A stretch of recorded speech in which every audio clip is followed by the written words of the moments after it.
Good afternoon, friends. Today we are going to talk about cultural imperialism and also media studies. Today's expert, as you know, Professor Satish Jha, who is an associate professor in Delhi University. He teaches politics there, and he is going to talk on all these issues, as well as he will also try to touch about today's aspects, how the cultural imperialism is happening and what kind of other issues are related and how the media is taking it. So all these issues will be discussed, and then later on when his lecture gets finished, you are welcome to ask questions through all the modes which you know very well, that you can also call us, you can send through the email and all that. So we hope to get your questions, and as you know, this topic is very current and relevant today. You will be able to get some very good insight into this because of the kind of expert we have got. So over to the subject expert, Professor Jha, to deliver his lecture. Professor Jha, please. Thank you, Dr. Mishra. In fact, today's discussion on cultural imperialism and how it has led to a kind of a media discourse which has resulted into a lot of theoretical discussions and discourses over last 2 decades, particularly by people like Noam Chomsky and other. But in fact, any discussion of this cultural imperialism would remain incomplete unless we have some idea of how this imperialism has been understood and how it has been functioning in the societies for last 400 years. Now, as all of us know, that we are also a victim of this imperialist politics for more than 100 years, and not only India, but many countries of Asia, Africa and Latin America basically came under this purview of this imperialist discourse, mostly done by the European powers, the developed world of the West, particularly the Europe. Therefore, in fact, because this imperialism normally is understood in terms of the 3 different dimensions, that is the political, economic and cultural, that how imperialism leads to political domination, how imperialism results into the plundering of economic resources, and then finally how imperialism also creates certain structures through which the cultures and civilizations are colonized. So, I mean, these are the 3 different dominant forms through which people try to understand the discourse of imperialism. Now, as a political concept, there is nothing so special about imperialism, because as you know, from the time immemorial, since the journey, the beginning of human history, the written human history, we have known about domination of one country over other, one ruler over other. The urge to conquer, the lesser powerful, lesser developed, less powerful countries, have been going on. These things are part of our written history. For example, even in our own country, in ancient times, we have had many emperors who were known to be great imperialist power. For example, Samudragupta and so on and so forth, the Gupta period. So was the case with the Romans. Alexander the Great, people know that how he had this ambition of conquering the entire world and came on the borders of India. So this political dimension of imperialism, the domination of one over the other, or one can say that in acquisition of political control over a territory hitherto treated as foreign, that phenomenon is as old as our human history. But now what basically became something new in modern times was the economic dimension of imperialism, that is particularly the birth and rise of colonialism. I mean, creation of colonies, I mean, subjugation of the countries of Asia, Africa and Latin America by the dominant powers of the West, and that was basically essentially meant for the plundering of resources. So therefore, this economic dimension of imperialism is something new, and that is perhaps which we are told that it emerged around 16th century in Europe, particularly after the industrial development, industrial revolution, the advent of modern science and technology, and so on and so forth. So I mean, the economic dimension, particularly the rise of colonialism, particularly acquiring colonies by these dominant political powers, which had got the new capability due to the certain developments in the economy, which is normally understood in terms of the rise and growth of capitalism, is something which basically is a modern phenomenon. Now, this economic imperialism, as we have seen, that is a modern phenomenon, but at the same time it had another dimension which tried to legitimize its power, which tries to strengthen its roots, and which tries to further the project of imperialism, and that was the cultural imperialism. That when these countries who were trying to acquire political power, were trying to acquire economic resources, made use of the cultural resources, the cultural capital, to basically subjugate the culture of those countries who were under their rule, and thereby try to create a new structure of domination and subordination, created a new structure of power relationship. I mean, that was something which is very important to understand the functioning and operations of imperialism in modern times, because economic imperialism has coexisted side by side with the cultural imperialism.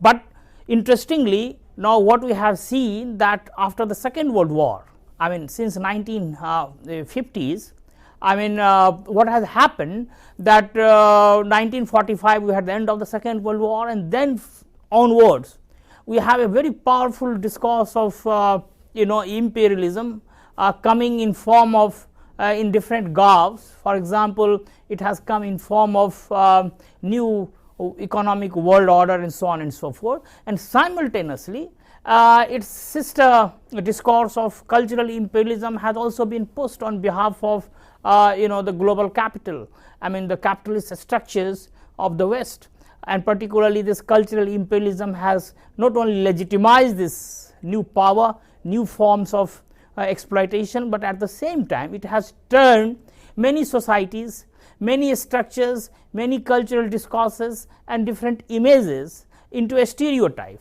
as if it has been reduced to a commonsensical level, that these things are the natural fallout of any process of development. So I mean, whatever has happened in terms of export of culture, or what has happened in terms of subjugation of culture, has been presented as if it is something, a fallout of the process of development and progress, which many countries have been undergoing over the last 50 years and more than that, particularly in name of the modern economic development and social progress. So I mean, these three dimensions, political imperialism, economic imperialism and cultural imperialism, are to some extent, one can say, interrelated, are related to each other very intimately. Now political imperialism only, we can say, that has been there for quite some time, I mean since the ancient time, and the economic and the cultural variants we have seen only in modern times, and particularly the functioning, the structures through which these two things are operating today are so nuanced, so subtle and so intricate that it becomes difficult for many scholars, and particularly those who are subjected to their to their operations, to really figure out that how they are being subjected to or subjugated, how they are being subjugated and how they suffer due to the operations of this economic and cultural imperialism. Now,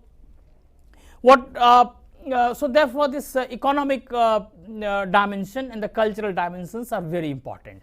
Now, to begin with, one should say that this imperialism, the economic dimension of imperialism, before we move to the cultural dimension, let us have a look at the economic dimension of imperialism. Now, economic dimension of imperialism was the first thing which attracted many scholars coming from different areas, from economics, from history, from political science, from cultural studies, from literature. And I think that particularly this economic dimension of imperialism was theorized around the First World War in a big way, because that was the time when the entire world was in midst of unprecedented warfare, unprecedented war. That was the First World War.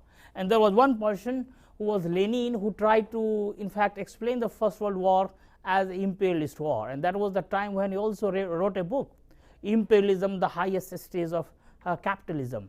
And he basically prophesied that capitalism, when it would acquire maturity, it would create number of monopolies, and therefore because of the creation of monopolies there will be conflict among those powers, and finally we will find the end of both capitalism and imperialism. That is why the title of the book, the Imperialism, the Highest Stage of Capitalism. I will discuss few more things about the Lenin's theory later, but what I am trying to say that apart from Lenin, you had Hobson, Imperialism study, and similar other books which came up around that time, through which these thinkers, these philosophers, scholars try to understand this phenomenon. What is this? Why all on a sudden the countries who claim to be more developed are subjugating the less developed countries of particularly Asia, Africa and Latin America. And these countries are not only subjugated, they are not only colonized and exploited, but instead they are also being told that it is in their interest, because entire thing is being done to civilize them. So, civilizing mission, which was basically the cultural face of this economic imperialism, was tried to be understood by number of people in the 20th century, first part of 20th century. Now, because we had seen that this imperialism, this economic dimension of imperialism had taken three forms all over the world. The first form one could have one can see happening in American continent and the Australian continent, where what happened that indigenous population in those continents were either killed or pushed to the margins, and those who went from the outside, they simply not only colonized these lands, but also made themselves as the rulers, as the basically the original inhabitants of this land. This is how they presented themselves. So, I mean, this was the one form where the white settlers from the Europe went there and basically colonized these lands and pushed the indigenous people to the margins, or basically eliminated them. Now, the second variant which we can see happening in African continent, where one can find a settler colonialism materializing there. I mean, again the white people mostly from the western from the European countries went there, settled down and turned the indigenous population into slave, and used the resources, abundant of resources which the African continent had, to basically support the capitalist production both in Africa as well as in Europe, which they were controlling at that time, and use the cheap labor power in name of basically developing or putting them on path of progress, and basically institutionalize the structure of slavery. Now, the third variant we find taking place in Asian continent mostly, and this is something in which we do not find any settlement. I mean, the settlers type colonialism like Africa, or the American and the Australian variant of imperialist operation, where the indigenous people were totally eliminated. Here in fact they spent many years, and then basically they also continued their contact at home, contact with home. They in fact returned home after some time, but at the same time between the metropolis, I mean from where they came, and the colonies which they ruled, I mean the relationship had been totally institutionalized. This relationship they tried to institutionalize in such a manner that the plundering of resources continuously takes place, and that feeds into the capitalist development, industrial progress, industrial development which was taking place in the Europe. So, I mean this was the Asian variant, and India, for example, one can put India in this category. Now, so therefore, what we see that this political imperialism, ancient phenomenon coming to the modern times, because after all this economic imperialism and the cultural imperialism have to be supported with the political power, the state power. Therefore, political imperialism is very important, that how politics supports those structures through which the extraction of surplus happens, how the cultures are subjugated. Now, the economic imperialism, as you have seen, is a basically 16th century onward phenomenon in the world, and the cultural imperialism coexisted with it, but in recent times it has acquired new dimensions, where number of new channels have been opened up, the culture of course being one, but the most important agency has been the communication network.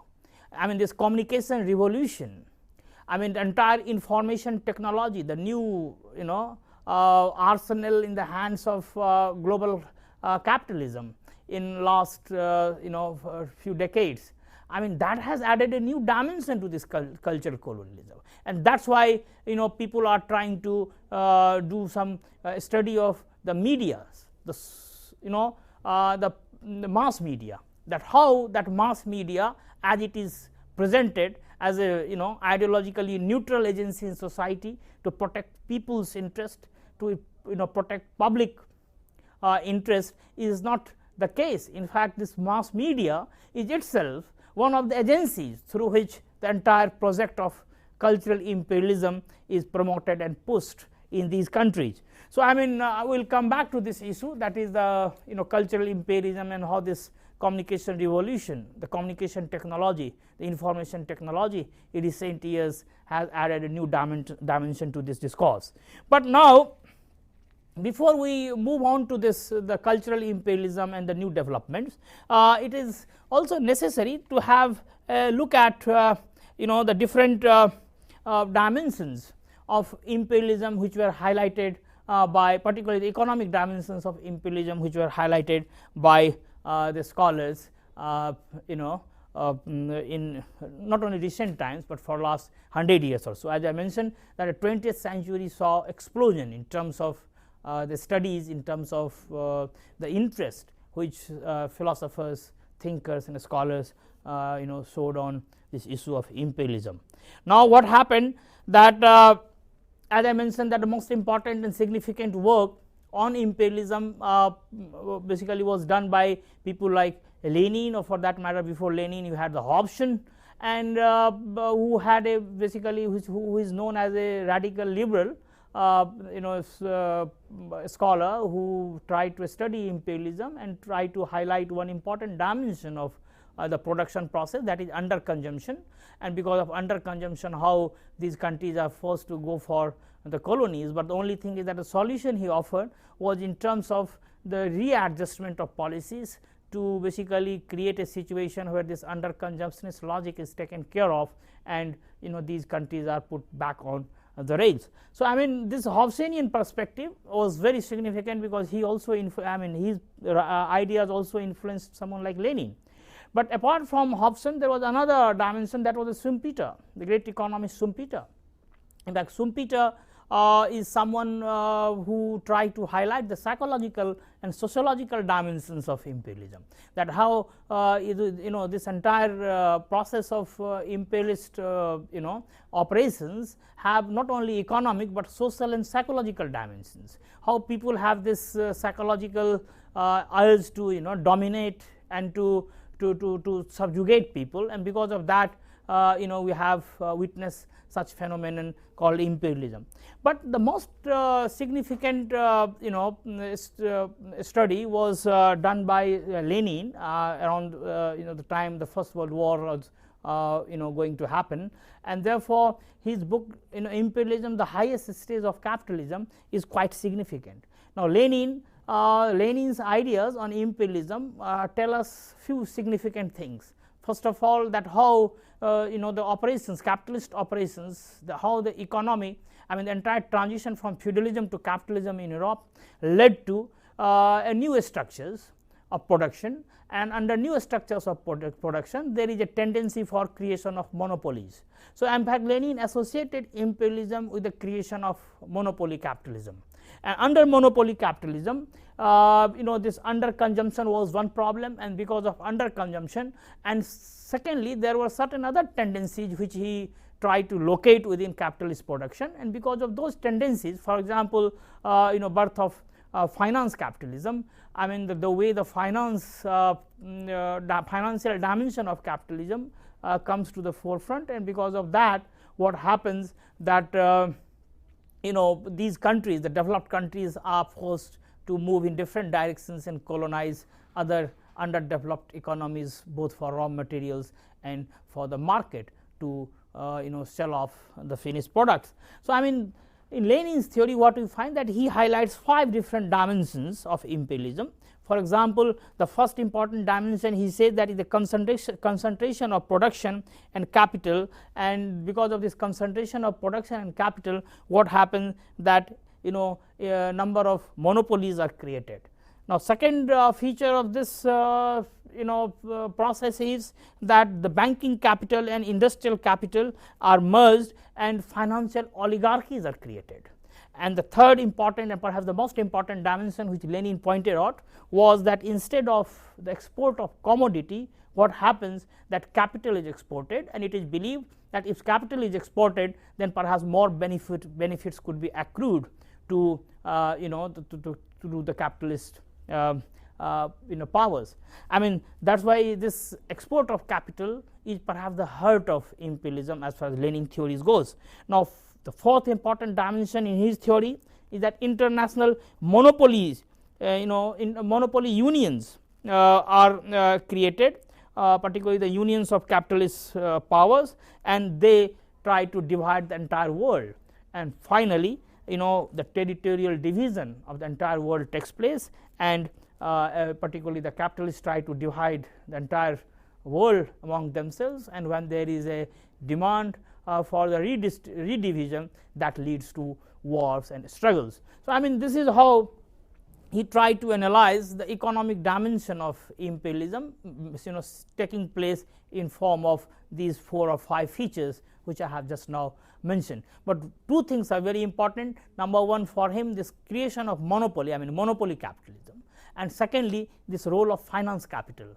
So what we find that these 2 things, the creation of monopolies and finance capital, are 2 dimensions highlighted by Lenin, which have recently been picked up by many scholars to understand this contemporary phenomenon of globalization, because what they believe that in name of globalization what is happening is exactly the operations of global capital, which earlier was understood as imperialism by these scholars, whether it was Lenin or for that matter Hobson or for that matter any other scholar who tried to study it. So globalization in their opinion is nothing but this operation of the global capital, and in global capital, particularly global capitalism, and it is the finance capital which was highlighted by Lenin is at the heart of this phenomenon of globalization also, because it is only through the operations of the market.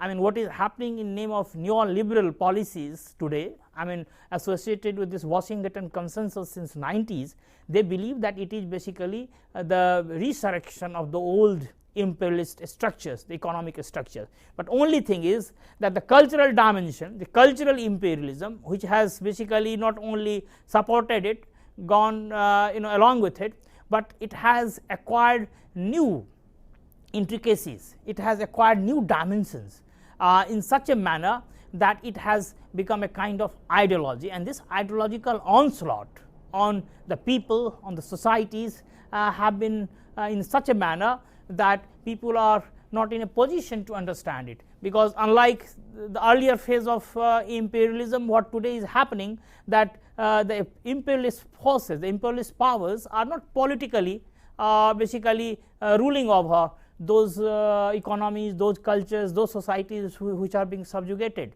I mean, they maintain a distance. The operation of politics, I mean, this entire power relationship is also getting manifested in a very different way. I mean, in a very one can say a subtle way, which people sometimes fail to see the link is, that how this political domination, economic exploitation and the cultural subjugation are basically linked with each other. So, I mean, this is something which now people are discovering today, that this in era of globalization, particularly since 90s, particularly after end of Cold War, disintegration of the socialist bloc led by the Soviet Union, and ascendancy of American power, particularly American hegemony as it is called.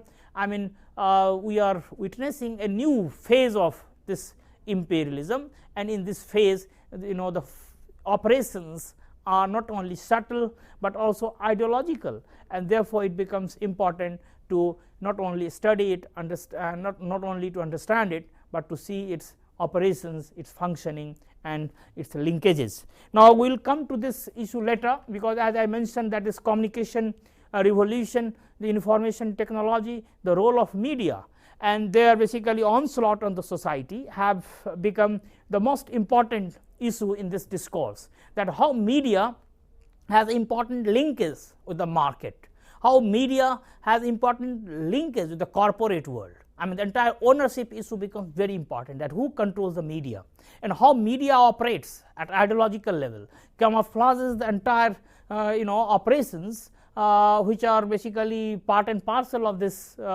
global capitalist network, and they are basically not only routinized, but they are turned into commonsensical understanding. So, when it is elevated as an ideology, when it is elevated to a level where people fail to see the larger, the hidden dimensions of their exploitation, the larger dimensions of their subjugation, the larger dimensions of their of discrimination, then it is believed that this cultural imperialism perhaps is the most potent force in recent decades, so far as the functioning of and operations of imperialism goes. But now, before we move to this dimension, I mean, as I mentioned that there are many scholars who have highlighted this issue, but there are 2-3 important scholars in recent years, and the most important one of the most important voices which are highlighted this dimension is Noam Chomsky and his companion Herman. I mean, Herman Chomsky basically discourse, I mean, Herman Chomsky theory, one can put it, on media studies, on their on their take on this role of mass media in society, particularly his PM model. I mean, all these things, propaganda model which they call it. So, we will come back to this issue later, but for the time being, what I was trying to discuss, that this new dimension of imperialism, where the cultural imperialism is becoming not only prominent, but it is also basically giving a helping hand which it has always given to the economic imperialism and political imperialism. But today, because politically this imperialism is totally anonymous, it is totally absent and silent, therefore, this cultural dimension acquires much more significance than it was the case earlier.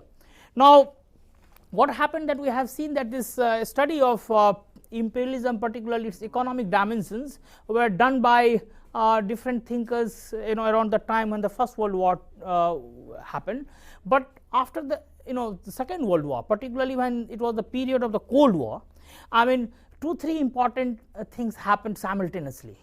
Now, what happened, that as we are told, that it led to a number of things, but the most important thing was the process of decolonization, that most of the countries of Asia, Africa and Latin America, they got independence, and this process of decolonization simultaneously signaled a new phenomenon, that was the advent of, or rise of a new structure, economic structure.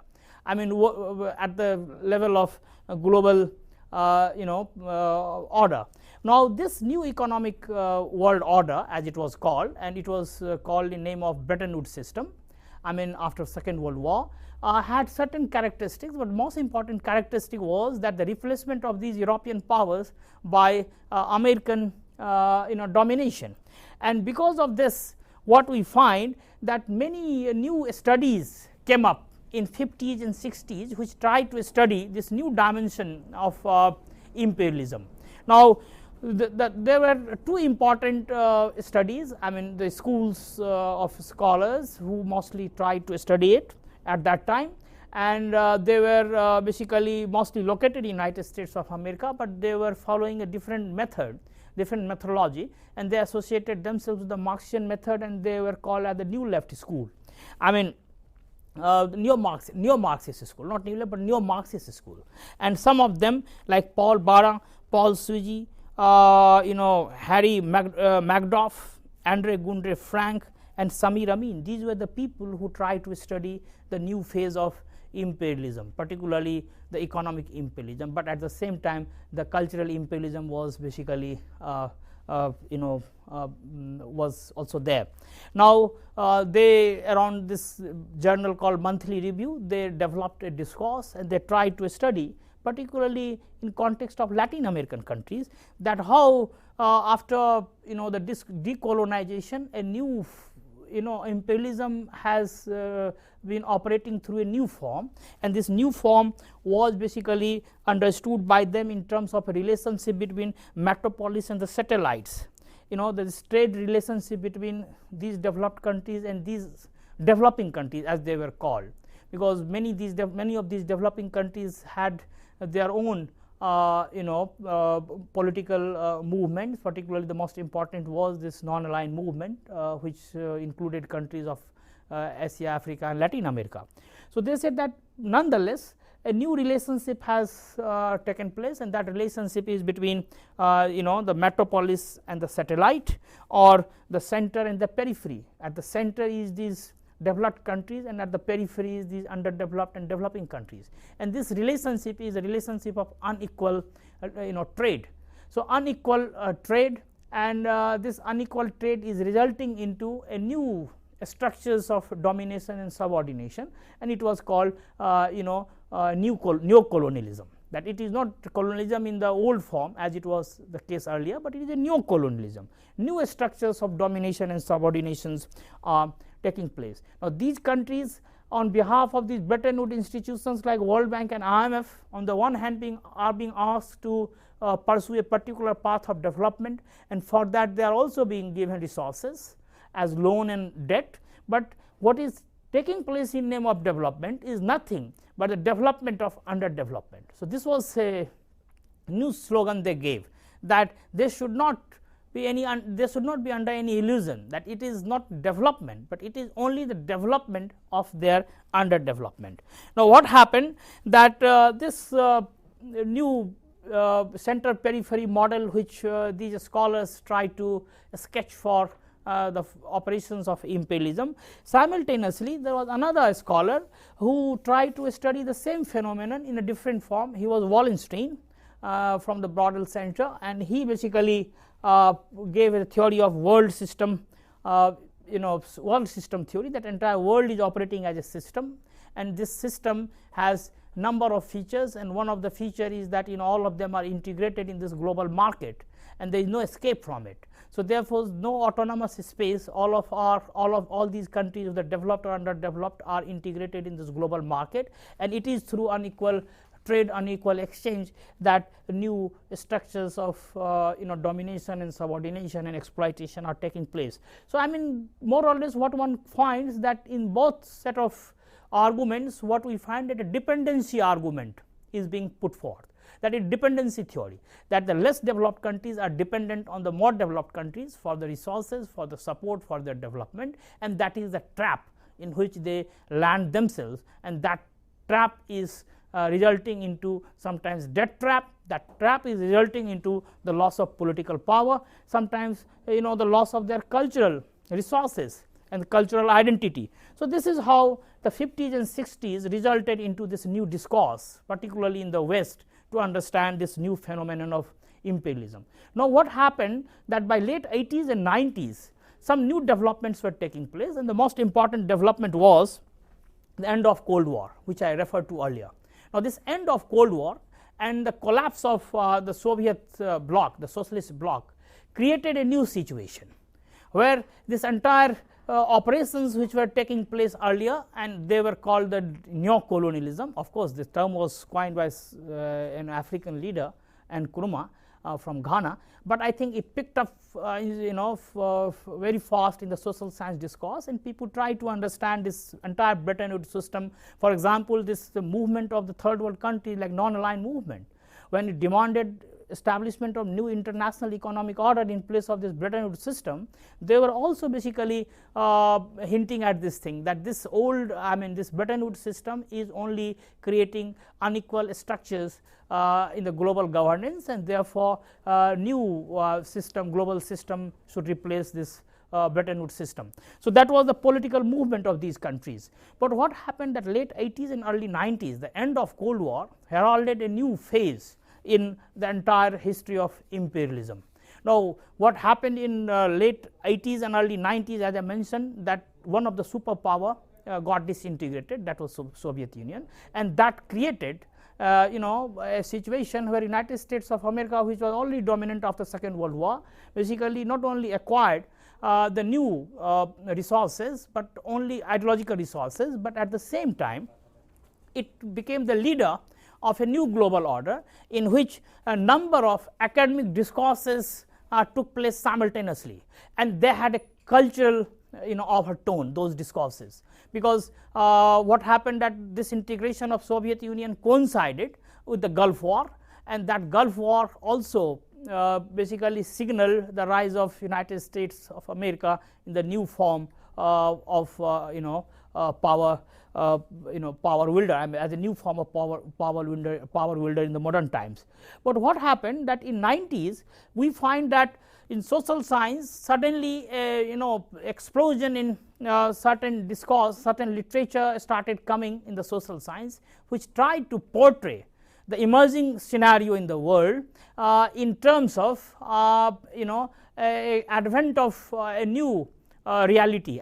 In terms of the arrival of a new situation where human beings have reached the pinnacle of their progress. There is nothing beyond this, and therefore the two important writings can be cited as an illustration for this new tendency. One was the Fukuyama's this end of history discourse, and another was Huntington's Clash of Civilizations, and both these writings were picked up by the entire social science and humanities to basically present a new situation as a kind of indicator, that how people have basically reached a situation where the political freedom, economic process, economic progress, and cultural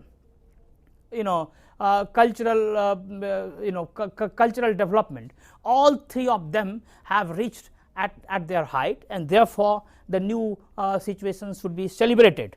Now what happened, that simultaneously we heard a new development, and that was this new Washington consensus. We are told that this new economic structure, global economic structure, global governance is now moving in a new direction, replacing the old Bretton Woods system, and the new global governance, economic governance, would be through a new consensus, and it was called a Washington consensus.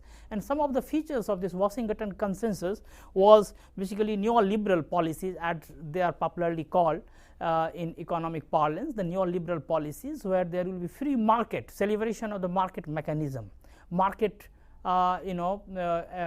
market processes, the corporatization of both society and governance. So this neoliberal policies, the Washington consensus, and other things came in quick succession, and all of them were being celebrated in name of the slogan of globalization. that entire world has become a global village, where the slogan was that think globally and act locally. Now, this slogan of globalization created a new ideological discourse in the entire world, because as I mentioned earlier, that one of the most important input into this was basically this communication revolution and the advent of information technology, and that is something related to the entire discourse on the mass media, the media studies, and so on and so forth. So, basically this globalization is a new chapter, the new dimension, a new stage in the history of imperialism. And in this globalization, the era of globalization, as I mentioned, that economic imperialism and political imperialism have been there in modern times, but the cultural imperialism, which always acts as a justificatory discourse, which tries not only to justify it, but tries to also create ideological structures for the legitimization of this power.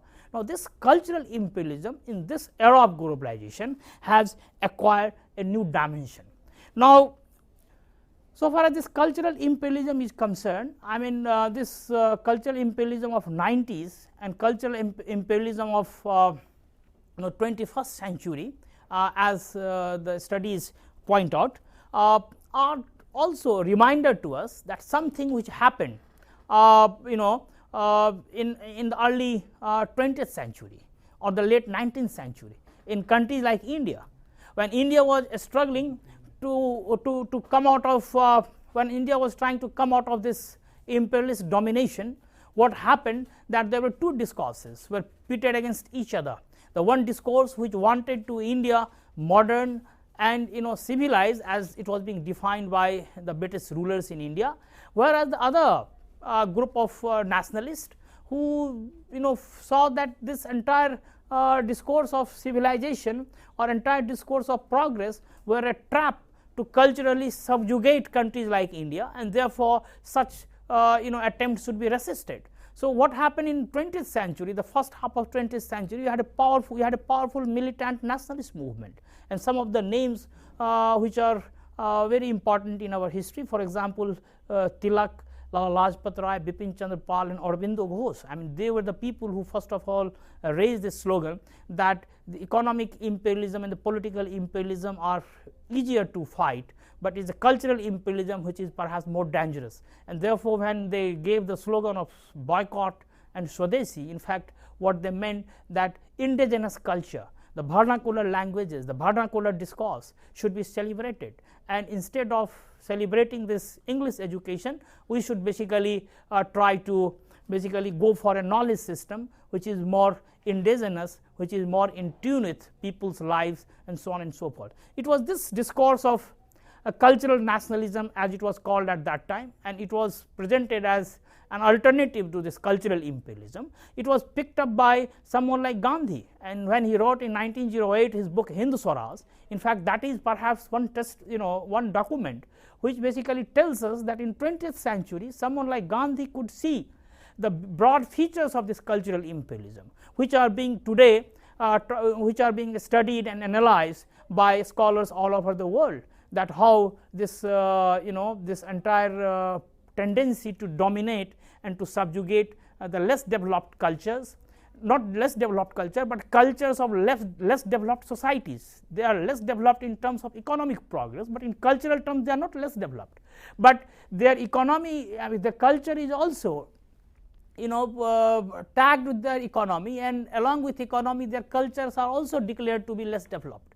So, therefore, what happened, that it results into a kind of stereotyping, that the stereotypes are created, that whatever exists in the West in terms of the language, in terms of the knowledge system, in terms of their cultures are better, more developed, and whatever is not Western is less developed and not to be emulated. So, I mean, this new dimension which we are today confronting in today's world, particularly in era of globalization, was highlighted by these people, these nationalists in India in the 20th century. For example, whether it was Tilak, Aurobindo, or for that matter it was Gandhi. What happened, that in recent times, before in fact this advent of this globalization, we have 2-3 very celebrated writings on this issue of cultural imperialism. One was Edward Said's, I'm an author of the book Orientalism. I mean, he came out with another writing that was Culture and Imperialism, 90s, particularly from the point of view of literary studies and particularly from the point of view of social science. Now, apart from this Edward Said's book the Imperialism and Culture, 1988 there was another writing by Noam Chomsky and his companion Herman, that was Manufacturing Consent. This was something related to the media, the mass media, that how this mass media, because mass media was being portrayed as an agency, as a fourth estate, as something which is important for the democratic society, for open societies, for celebrating pluralism, because that is the voice of the voiceless, how people can be given their voice through this media, which is ideologically neutral, economically impartial, and have no personal interests apart from serving the people's interests. So, I think this was the new dimension which they try to highlight, that how media has strong linkage with the corporate world in terms of the ownership structure, and how it manufactures consent and also basically diverts the dissent. So, these two things are two important functions the media performs on the behalf of the corporate world, and thereby creates ideological structure for the new new phase of cultural imperialism. So, this is how Herman and Chomsky have tried to highlight it. Now, the tomorrow's lecture, I mean this Herman and Chomsky's framework of this PM model, which I mentioned just now in manufacturing consent, we will take up this issue and we will try to see that is how globalization, cultural imperialism, and this new interest on the media studies have sensitized us about the new dimensions of cultural domination in today's world. I think I will take up some questions. Yeah. Thank you, Professor Jha. Now, this was the lecture on cultural imperialism by Professor Jha, which you have just now heard. I invite your questions on this, and I will request all the media centers and also the other callers who they are. Okay. We are flashing the number. You can call on these numbers.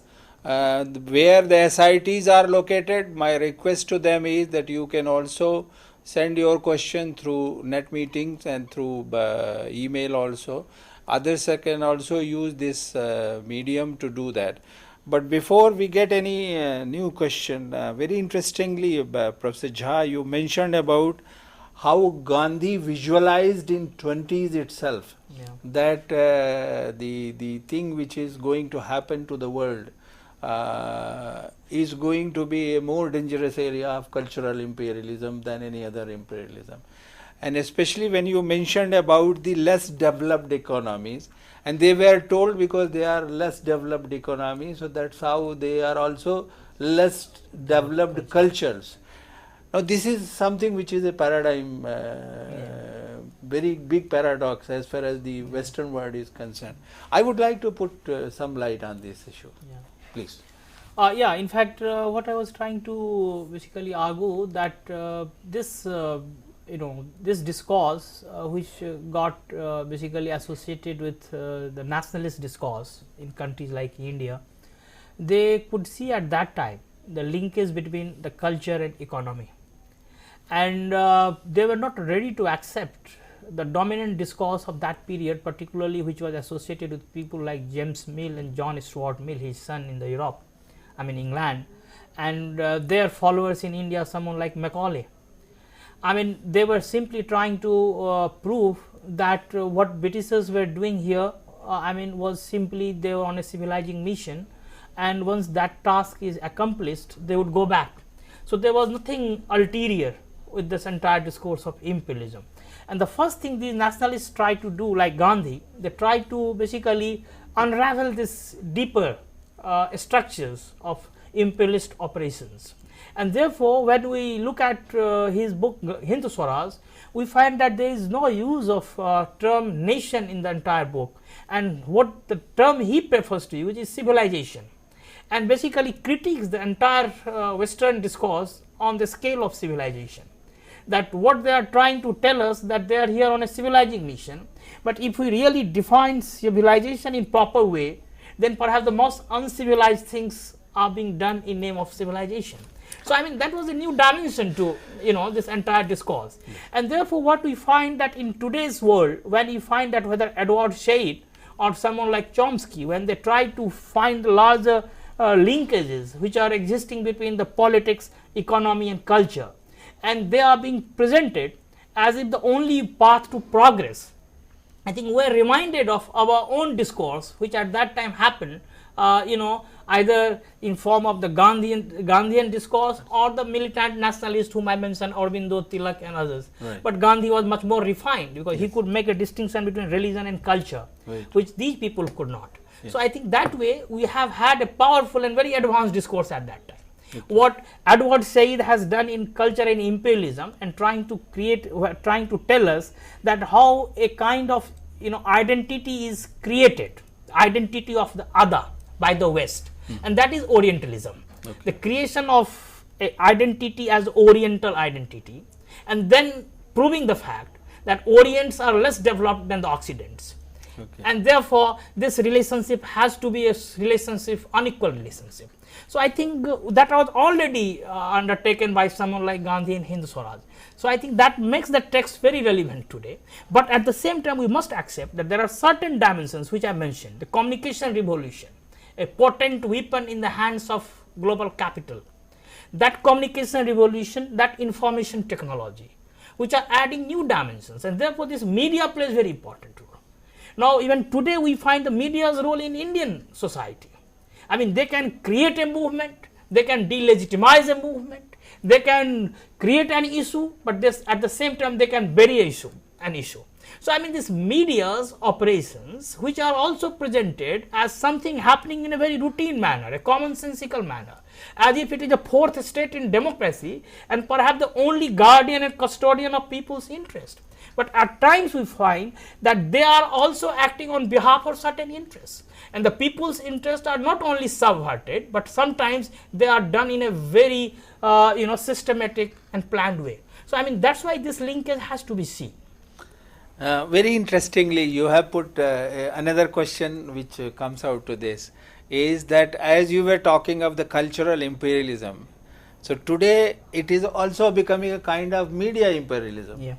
And in that, as you said very rightly, that there are so many things which are being projected by media, and sometimes projected in such a manner that the whole world thinks that that is the only truth, but other things are not. But at the same time, mostly you find out when you go for investigations and all that, that these are the facts which were not completely true. Now, in these kinds of situation, as per your this discussion, can you just throw aloud that how a common person can overcome through these, and especially the students, how they understand that which is the truth and which is not the truth? Right, it's a very interesting question, because here the job of a academician, the academic community, becomes very important. Yeah. Because what we are told that ideology operates at two levels in such situation. Yeah. At the level of academic discourse and at the level of common sense. Yes. Now what media, I mean this entire information technology led by this media discourse is doing, that reducing things to a common sensical level. Things are being routinized, as you rightly said, that people fail to see the difference between truth and untruth. Right. So it is a job of the academic community to basically first of all bring out the truth in the public domain. Now there are concepts which are truth revealing, which reveal the truth, but there are concepts which conceal the truth. But what is happening today, we find that even academia succumbs to this to fallacy, because they sometimes take recourse to those concepts without subjecting them to rigorous scrutiny, and they pick up those concepts which normally conceal the truth, they do not reveal the truth, and therefore they play in hands of it this discourse which is basically associated with the mass media. So that's why the middle class as a whole is suffering from this syndrome. Well, thank you. I'm sorry we have got limited time now. We have to wind up this lecture. So tomorrow, when you are going to talk, then we will have much more questions. My request to the media centers and all other viewers that please prepare your question in advance so that tomorrow we are able to make the answer the questions, get the answer from the subject expert. For both today's lecture and tomorrow lecture. Thank you very much, Professor Jha, for coming and delivering such a nice lecture and very informative. We will also try to put this, friends, with this his presentation on our website, so that as you are getting these lectures on YouTube, you will also be able to get these lectures otherwise downloading from our website as well. Thank you. Thank you very much, Professor Jha.